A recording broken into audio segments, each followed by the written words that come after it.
En allant au restaurant, il est plus que probable que vous ayez déjà goûté les fruits, les légumes, les herbes ou les fleurs sélectionnés par Alexia Fouché-Charrère. Avec les Vergers Saint-Eustache, l'entreprise familiale, Alexia fournit les restaurants en produits primeurs depuis sa base de Rungis en région parisienne. Ce qui amène forcément des questions sur la manière dont une femme peut servir de lien entre deux milieux peu féminisés, Rungis et les cuisines des grands restaurants. Alexia est aussi une femme de son temps. Elle a à cœur de mettre en avant les producteurs avec lesquels elle travaille. Elle est attachée à la saisonnalité et à l'agriculture raisonnée. Bref, elle est au cœur d'un écosystème vertueux et elle fait évoluer à son niveau les pratiques de son milieu. Vous êtes prêts à passer à table ? Je suis Adeline Glibota et voici le portrait d'Alexia Fouché-Charrère dans Girls in Food. Bonjour Alexia Fouché-Charrère. Bonjour Adeline. Est-ce que vous pouvez vous présenter en 2 mots ? Je m'appelle Alexia Fouché-Charrère, je suis chef d'entreprise dans le milieu des fruits et légumes depuis presque une quinzaine d'années maintenant et j'exerce mon métier à Rungis. Petit retour en arrière, quelle était la place de la cuisine dans votre famille quand vous étiez enfant ? La cuisine avait une place assez importante et surtout par ma grand-mère maternelle puisque j'avais la chance qu'elle vienne me chercher tous les midis à l'école. Donc je ne déjeunais pas à la cantine. Et elle était alsacienne d'origine et elle avait donc ça en elle, c'est-à-dire qu'elle cuisinait, elle faisait le marché tous les matins ou presque et elle cuisinait pour moi tous les jours. Donc je mangeais des produits frais, de qualité tous les jours. Quelle chance! Ouais, c'était fabuleux. C'est un merveilleux souvenir. Et en parlant de souvenirs, quel était le plat du dimanche chez vous ? Et sans grande originalité, on était très poulet frites. Un classique. Voilà, un grand classique. Et quel était le métier que vous rêviez d'exercer quand vous étiez petite ? Eh bien, assez jeune, j'ai en mémoire que je voulais être avocate. D'accord. Ça m'a tenue d'ailleurs assez longtemps. Et au final, votre premier job, ça a été quoi ? Eh bien, mon tout premier job, j'avais 15 ans. Alors, je ne sais même pas si on a le droit de travailler à cet âge-là. Mais en fait, j'ai été secrétaire dans un cabinet d'avocats, justement. D'accord. Alors Alexia, on le sait, vous êtes née dans le milieu de la gastronomie, puisque votre père dirigeait une entreprise de primeurs, qui est un fournisseur bien connu des chefs. Pour autant, est-ce que vous, à titre personnel, vous vous êtes toujours intéressée à ce domaine, ou alors est-ce que c'est venu plus tard, à l'âge adulte ? Il est vrai que je baignais dedans sans vraiment m'y intéresser plus que ça. Alors j'ai quand même des souvenirs d'aller dans les entrepôts avec mon père le samedi matin quand j'étais petite. J'ai souvenir de participer à des casse-croûtes de chef, pareil le samedi matin. Mais j'ai pas un grand souvenir de m'y intéresser beaucoup plus que ça. Non, c'est venu plus tard, c'est vraiment venu quand j'ai commencé à travailler, à l'âge adulte finalement. Et vous avez fait des études de droit avant d'intégrer l'entreprise familiale. Alors, est-ce que vous pouvez nous raconter justement la transition ? Eh bien, oui, bien sûr. Alors, comme je vous le disais, moi, mon rêve plus jeune était de devenir avocate. Donc, forcément, j'ai fait une fac de droit après le bac. Et je me suis retrouvée alors un peu perdue. Je trouvais que le fond de la matière était passionnant. En revanche, j'étais un peu rebelle et je pense que j'ai voulu donner mon avis assez rapidement, ce qui n'est pas forcément ce qui était attendu à la fac, en tout cas dans les premières années. Et donc, au bout de 4 ans, il s'est posé la question de savoir ce que j'allais faire parce que j'allais pas continuer alors que ça marchait pas spécialement. Et donc, à l'occasion d'un job d'été que j'ai fait pour le coup chez mon père, donc c'était la première fois cette année-là que je travaillais pour lui, j'ai fait de la compta en remplacement d'une personne qui était en congé. Et je me suis rendu compte déjà que ça ne m'intéressait pas. Donc, j'avais pas forcément envie de faire ça. J'avais passé, je sais pas, près d'un mois et demi assise derrière un bureau à compter, valider, corriger. J'ai pu faire le constat de ce qui ne me plaisait pas forcément dans ce job-là, mais en revanche, comme j'étais au Verger Saint-Eustache donc pour ce job, j'ai commencé à voir tout ce qui se passait autour de mon petit bureau et j'ai trouvé ça passionnant, l'énergie, le dynamisme qui s'y trouvait.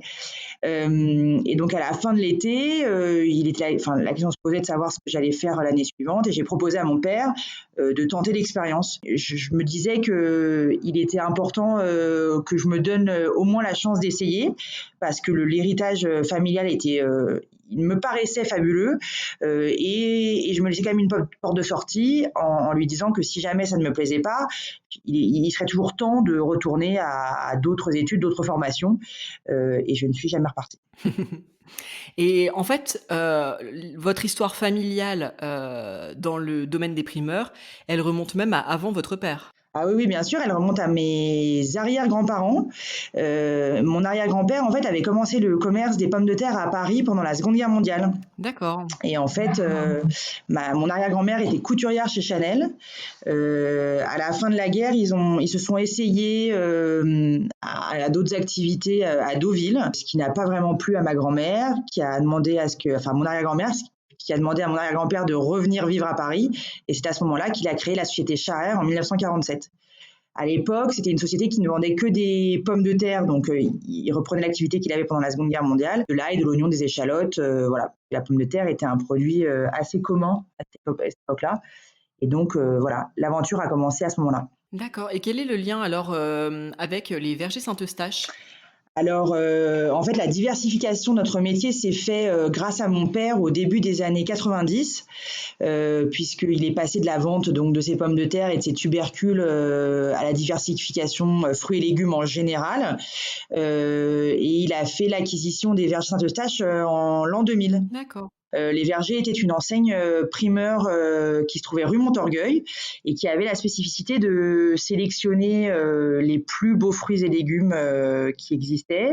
Alors c'était assez universel à l'époque puisque l'idée étant d'aller trouver partout dans le monde ce qui se faisait de mieux. Les vergers vendaient aux particuliers bien sûr, mais avaient aussi la spécialité de vendre aux fruiteries des palaces parisiens, puisque chaque palace à l'époque était doté d'un service de fruits et les vergers étaient un de leurs fournisseurs particuliers. Et donc, aujourd'hui, c'est vous qui dirigez, l'entreprise, familiale. Est-ce que vous pouvez nous en dire plus, sur, en quoi consiste votre métier, à quoi ressemble votre quotidien? Et bah oui, écoutez, moi j'ai un quotidien qui est à la limite de la schizophrénie parfois, parce que je touche à plein de choses et ce qui rend bien sûr mon métier passionnant. Je peux être à la fois en contact avec les producteurs, en contact avec les cuisiniers, les pâtissiers. Je suis en contact avec mes équipes, bien sûr, au quotidien. Je peux toucher à la comptabilité, à la communication, au marketing, à enfin la stratégie. Et donc, je navigue entre tous ces domaines tous les jours pour essayer de mener ma barque le mieux possible. Et est-ce qu'il y a il y a eu une rencontre, décisive dans votre vie professionnelle? Alors, en effet, il y a les Basilicas donc qui ont une histoire un peu particulière puisque ce sont des érudits, des professeurs d'université, qui enseignaient, à Montpellier, si je ne me trompe pas. Et Claudie, donc la femme d'Henri est tombée gravement malade. La seule solution qu'on leur proposait, c'était de se mettre au vert pour, qu'elle puisse se soigner. Ce qu'ils ont fait, ils se sont installés à Verlu, donc dans le Gers, et ils ont commencé à produire des légumes pour leur propre consommation. Ils se sont rendus compte que ça marchait, ça leur plaisait, ça les intéressait. Et donc, ils ont développé leur production progressivement pour en faire complètement leur métier. Et leur démarche est extrêmement engagée.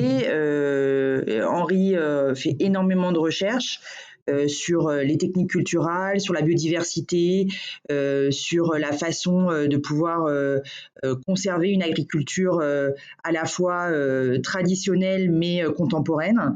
Et aujourd'hui, leurs fils travaillent avec eux, leurs petits-enfants sont jeunes mais mettent la main aussi à la pâte. Et voilà, je pense que c'est vraiment Henri à l'époque qui m'a transmis la lucidité et l'éclairage sur quelle était finalement un peu la mission que j'avais et que je devais mener dans ce milieu. Oui, parce qu'on va voir que vous avez vraiment mis votre patte, au-delà de reprendre l'entreprise familiale, vous avez vraiment, apporté, votre propre vision des Ouais, choses. Donc je vais revenir sur les paniers mixtes dont vous nous avez parlé rapidement tout à l'heure parce que, oui, bon, nous sommes actuellement en période de confinement. C'est une situation bien sûr, très difficile pour toutes les entreprises, que ce soit pour vos clients, restaurateurs, mais pour vous également.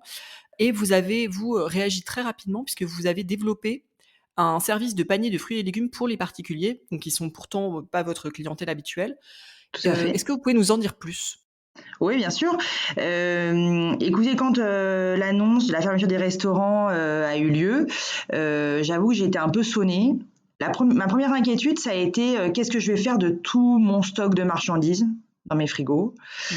Il était impensable, qu'on les jette, qu'on les laisse pourrir, et voilà. Donc la première semaine, on a fait une opération de panier de déstockage qu'on a proposé à 20 € en livraison partout en Île-de-France. Ça a hyper bien marché parce que je pense que les gens étaient inquiets de pas avoir de produits frais et puis le concept de dire on gaspille pas a beaucoup plu. Et puis ensuite, deuxième phase de la réflexion, c'était les producteurs avec lesquels je travaille habituellement, comment ils vont s'en sortir, sachant que c'est des producteurs qui sont souvent dédiés à une grande majorité pour la restauration. Et donc, tout de suite, j'ai commencé à les contacter. Et c'est vrai que contrairement à une usine où on appuie sur le bouton off et tout s'arrête, bah, la terre, elle continue à produire. Et de la même manière, il n'était pas concevable qu'on puisse les laisser sur le bord de la route. Donc, j'ai un peu cogité. J'en ai un peu parlé avec la petite équipe qui était autour de moi et puis on s'est lancé. L'idée étant, bah voilà, donc de filer un coup de main aux producteurs, de pas les laisser sur le bord de la route, de pas les laisser avec leur production dans les champs, et en même temps d'être capable d'apporter des produits frais de grande qualité à tous ces particuliers qui sont en zone urbaine et qui n'ont pas forcément accès très facilement à des produits d'exploitation agricole de qualité. Et est-ce que c'est quelque chose que vous aviez déjà envisagé de travailler avec les particuliers, enfin pour les particuliers ou pas du tout? C'est vraiment, là, l'instant du moment, Beh, si, alors c'est marrant parce que ça faisait quelques mois que, je réfléchissais avec une amie, qui est nutritionniste, et qui avait du mal à conseiller à ses patients, des endroits où se fournir en produits de qualité. Et en fait, on s'était dit: «Ah, ce serait sympa si on arrivait à trouver un moyen d'apporter des produits de qualité sous forme peut-être de points relais». On savait pas trop comment s'organiser.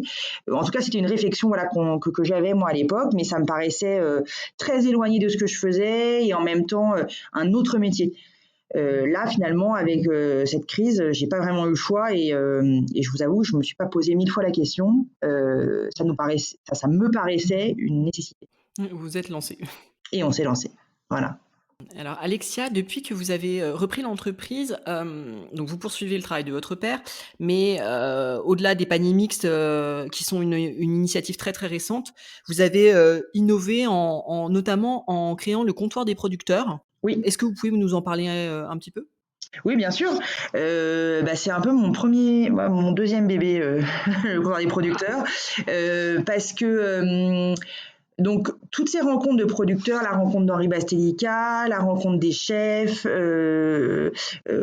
prendre conscience en fait aussi de l'urgence à mettre des systèmes en place pour préserver l'agriculture de qualité, m'a poussé à aller encore plus loin dans l'offre en fait qu'on avait en place. On ne pouvait pas seulement surfer, comme beaucoup le font, comme la grande distribution le fait. On ne pouvait pas seulement surfer sur mettre une tête d'un producteur sur un produit. C'était pas suffisant, il fallait aller plus loin dans la démarche. Et en créant le comptoir des producteurs, en fait, on crée un tout petit labo R&D qui nous permettait d'aller plus loin dans la recherche, dans le sourcing, qui nous permettait d'avoir les bons interlocuteurs pour les producteurs. Je m'étais rendu compte à l'époque que nos acheteurs qui achètent sur le mine de Rungis, qui achètent dans d'autres mines de France, n'étaient pas forcément capés pour avoir un échange avec des producteurs qui, eux, jouaient leur vie ou presque tous les jours dans leur champ, avec des contraintes que n'ont pas des grossistes qui vendent des produits issus d'une agriculture un peu moins raisonnable. Donc rien que ça, en fait, ça justifiait qu'on ait cette antenne, qui ne propose que ces produits de qualité. Je voulais pas m'éparpiller non plus, donc j'ai restreint l'offre à des producteurs français. Ça me paraissait déjà nécessaire Mmh. de limiter géographiquement la proposition et finalement de défendre le terroir de mon pays. Donc voilà, ça avait du sens. Et est-ce que cette initiative, je crois qu'elle date de 2014, Oui. est-ce qu'elle a eu une influence sur, bah, l'autre partie, de votre business qui était préexistante? En fait, au fur et à mesure de la mise en place de cette offre, en fait, Verger faisait déjà ça assez naturellement depuis de nombreuses années, mais c'était vraiment identifié comme un peu un label pour nous et pour nos clients, de dire ce produit est estampillé comptoir des producteurs, ça veut dire que c'est un produit d'un producteur de qualité français. Qui respecte les techniques culturelles, la biodiversité, etc., etc. Et en fait, je me suis rendu compte que il fallait pas seulement que ça soit une offre parallèle, mais qu'en fait cette offre devienne grignote progressivement sur le reste. Et de la même manière, c'est un peu la même réflexion que sur le bio. Pourquoi ne pas faire 100% bio? Parce qu'en fait, ou alors pourquoi ne pas faire une offre bio en parallèle? Parce que c'est compliqué de démultiplier les offres, c'est compliqué pour les clients et pour les chefs de comprendre cette diversification. Alors que si je remplaçais un produit moyen bon par un produit sourcé de qualité, voire bio, la question se posait plus pour le client. Et en fait, et même pour nos équipes en interne, aujourd'hui, par exemple, on ne fait quasiment que des pommes issues de l'agriculture biologique, de producteurs que l'on connaît. Et finalement, on a converti nos clients à n'acheter que cette typologie de produits-là. Et le fait de ne pas en proposer d'autres ne nous enlève pas forcément des ventes, puisqu'on est capable de leur apporter une autre réponse. Je ne sais pas si vous comprenez Oui, bien bien sûr. la réflexion. Bien sûr, ouais, tout à fait. Et Alexia, il y a un autre de vos projets j'ai trouvé super intéressant. C'est le voyage des chefs Oui. qui permettait en fait aux chefs de rencontrer vos producteurs. Tout à fait. Est-ce que vous pouvez nous raconter comment c'est né ce projet? Alors, je vais rendre à César ce qui est à César. C'est pas moi qui ai inventé ce projet-là. C'est un de mes collaborateurs qui s'appelle Alain Cohen, qui est la personne avec qui j'ai créé le comptoir des producteurs à l'époque, qui était le monsieur produit de Verger Saint-Eustache, donc au tout début de l'histoire de la reprise de cette enseigne par mon papa. Et Alain, en fait, avait compris qu'il fallait rassembler les hommes et les femmes. Donc moi, j'ai commencé à participer à ces voyages en 2008, si je me trompe pas. Donc j'étais assez jeune dans la société. Et donc j'ai poursuivi cette histoire. J'ai participé de plus en plus activement à l'organisation de ces voyages et j'ai tout de suite rejoint Alain dans cette idée. C'était que on est tous derrière des écrans, on est tous derrière nos téléphones, on est tous dans nos quotidiens.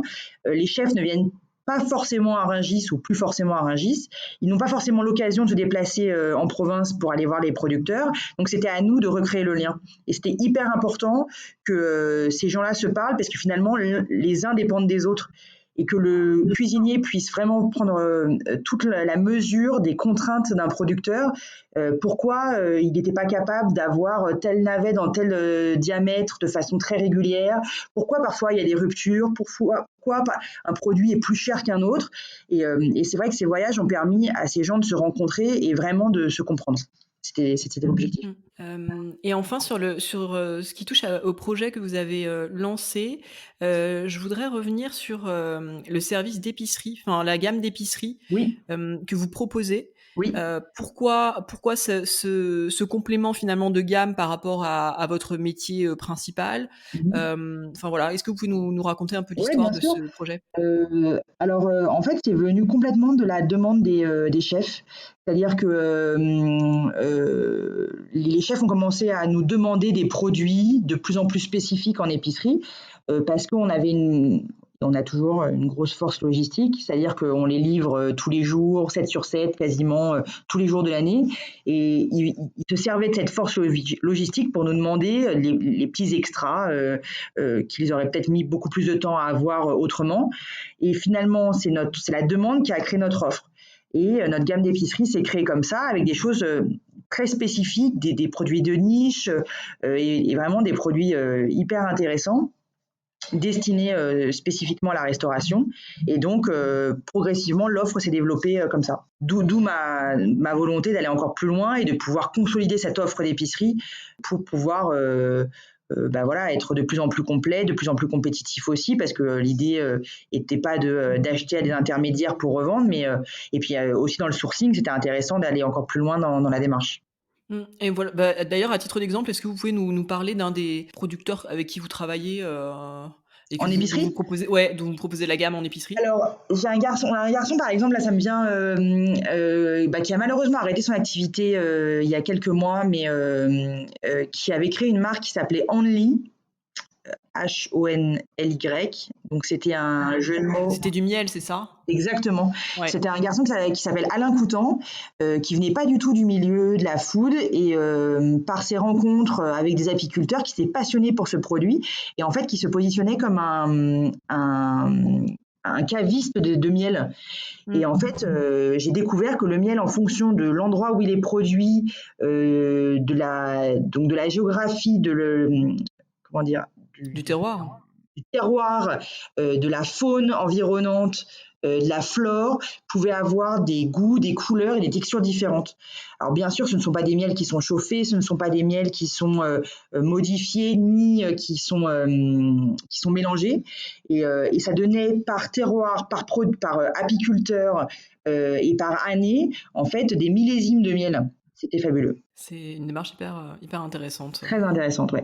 Et est-ce qu'il y a d'autres projets? Alors forcément la période est un peu compliquée, donc parler de projets ça peut être un peu délicat. Mais est-ce qu'il y a, vous avez en tête d'autres, projets que vous souhaiteriez, partager avec nous? Alors, pour l'instant, je vous avoue que déjà l'épicerie, j'ai pas finalisé le projet, donc je veux pas m'éparpiller. J'aimerais vraiment aller au bout de cette histoire.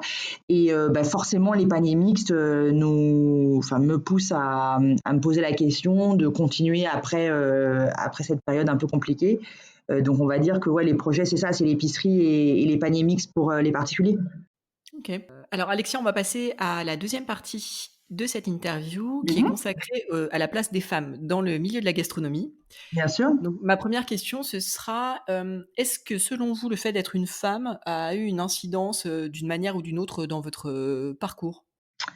Alors, je pense que oui, un petit peu, parce que je pense que pour exister dans un milieu qui est très masculin, il faut de toute manière faire preuve de pas mal de combativité.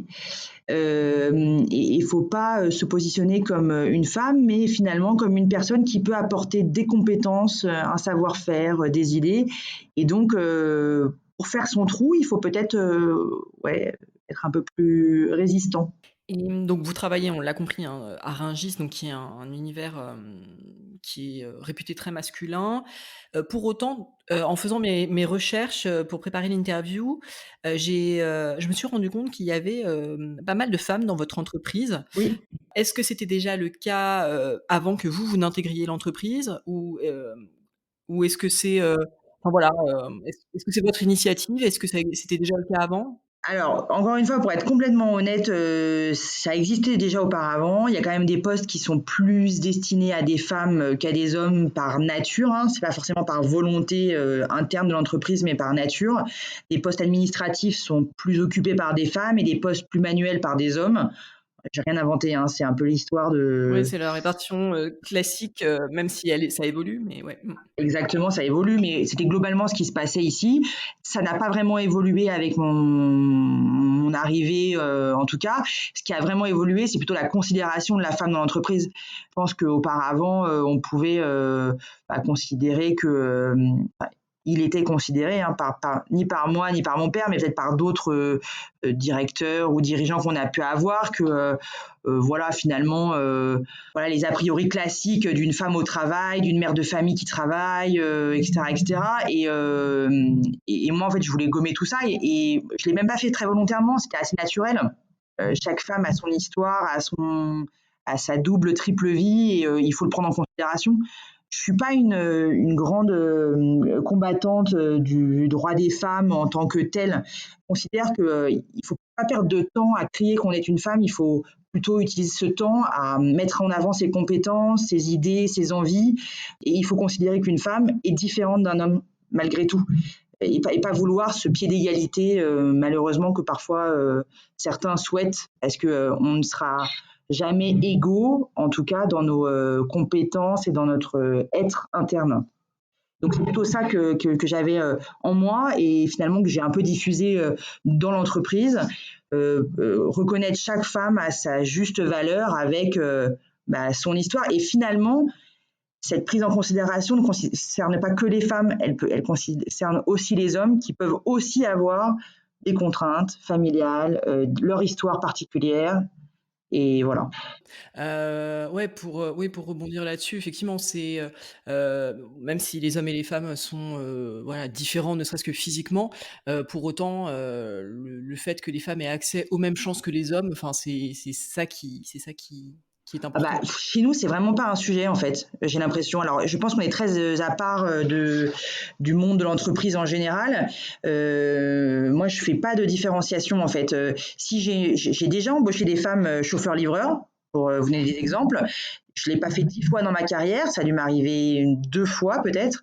Malheureusement, ça n'a pas duré très longtemps, mais en fait, je n'ai aucun a priori, et même sur l'âge, parce que finalement, il faut voir ça de façon plus globale, les a priori ou l'accès aux chances de chacun. Je reçois parfois des personnes qui ont 50, 55, 60 ans. Pour moi, ce n'est pas un... Ça ne m'empêche pas de recruter quelqu'un.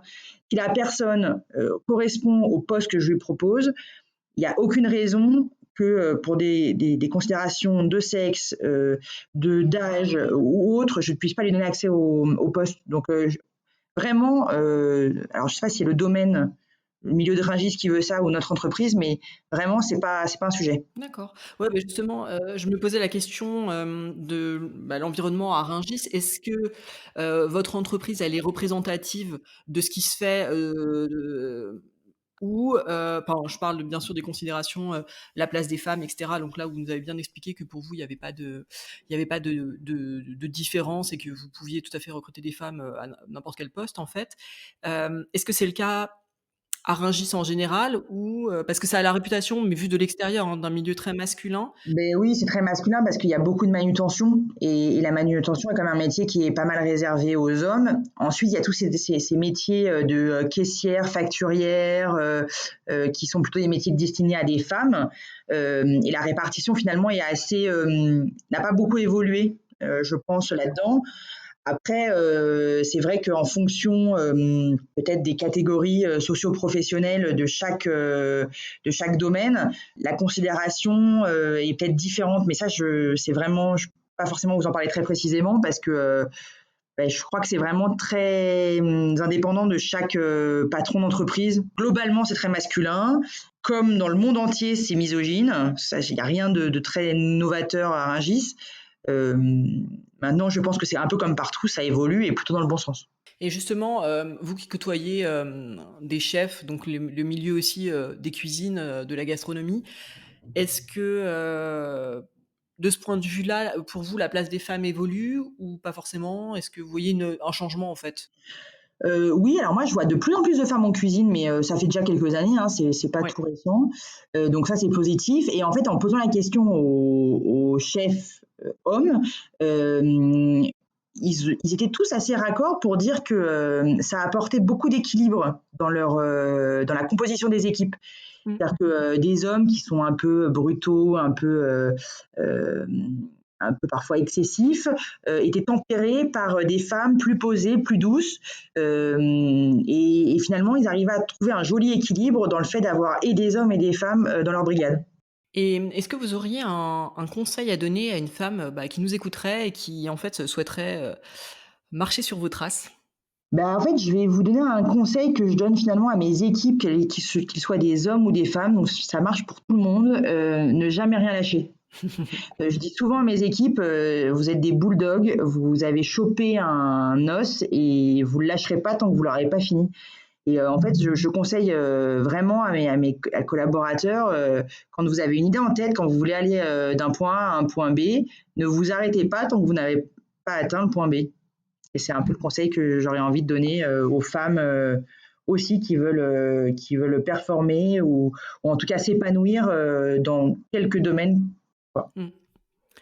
Alors pour, conclure, cette partie, sur les femmes et la gastronomie, Mhm. je voulais savoir s'il y avait des femmes, qui ont particulièrement compté pour vous dans votre parcours, soit des femmes avec qui vous avez travaillé ou alors des femmes même sans que vous les connaissiez forcément, mais qui vous ont, inspiré? Alors, il y a une femme qui m'inspire, quoi qu'il arrive, que je n'ai malheureusement pas connue, qui est Simone Veil.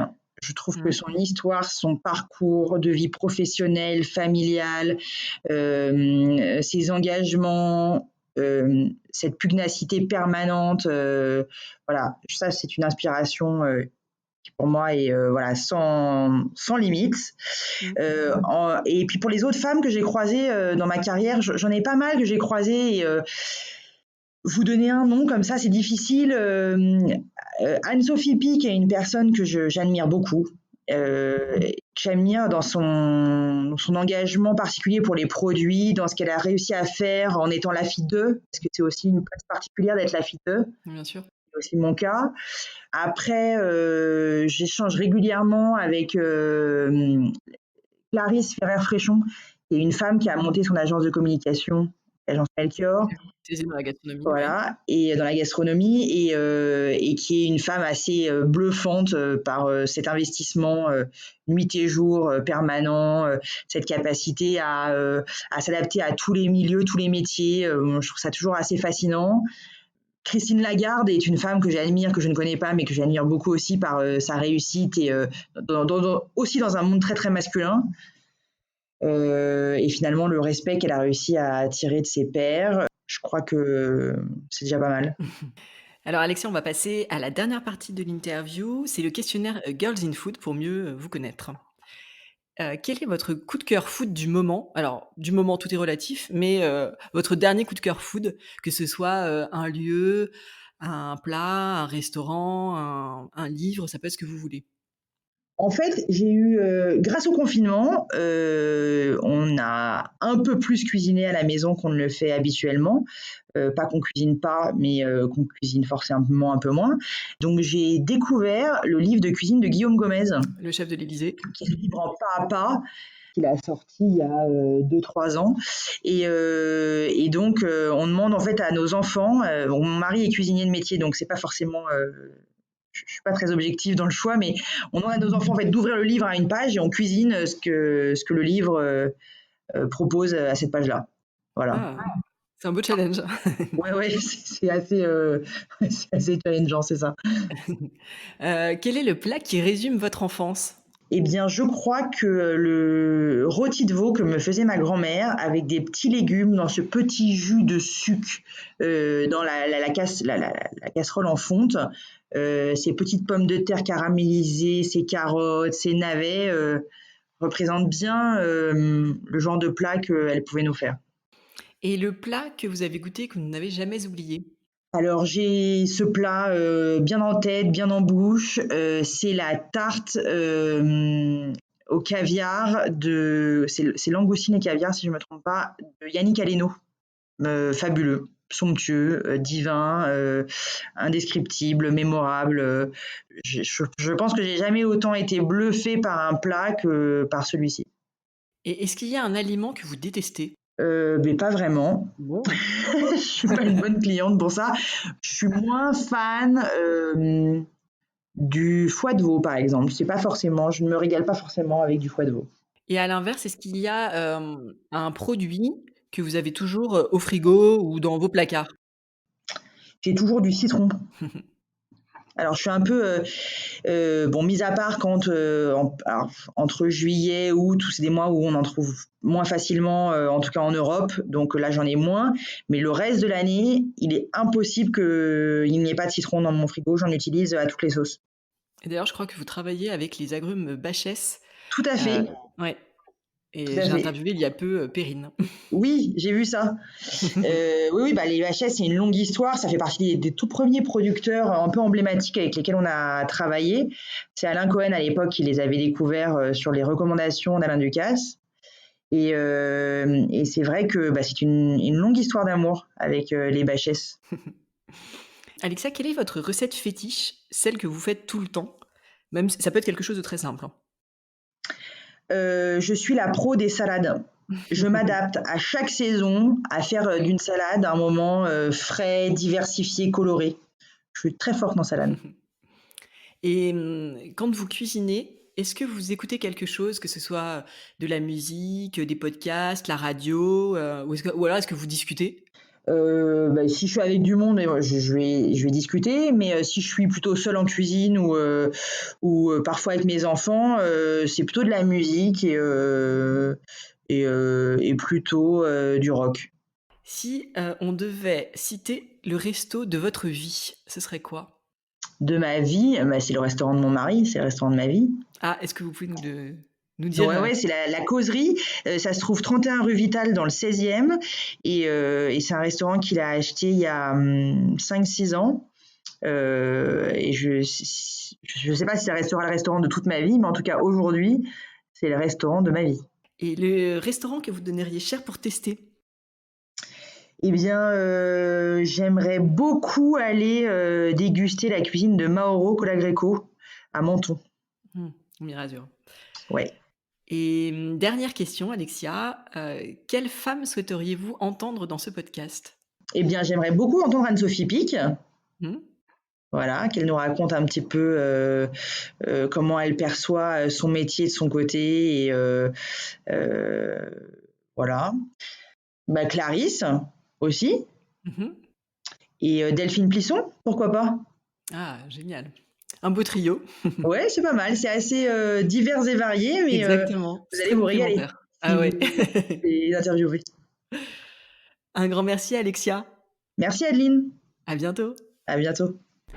Un grand merci à Alexia Fouché-Charrer pour sa participation à Girls in Food. Si ce podcast vous plaît et que vous souhaitez le partager avec le plus grand nombre, rien de plus simple. Mettez-lui 5 étoiles et laissez un commentaire dans l'appli Apple Podcast. J'attends vos réactions sur cet épisode sur Instagram, sur le compte girls.in.food, ainsi que vos suggestions d'invités. À bientôt pour une nouvelle interview de femmes inspirantes.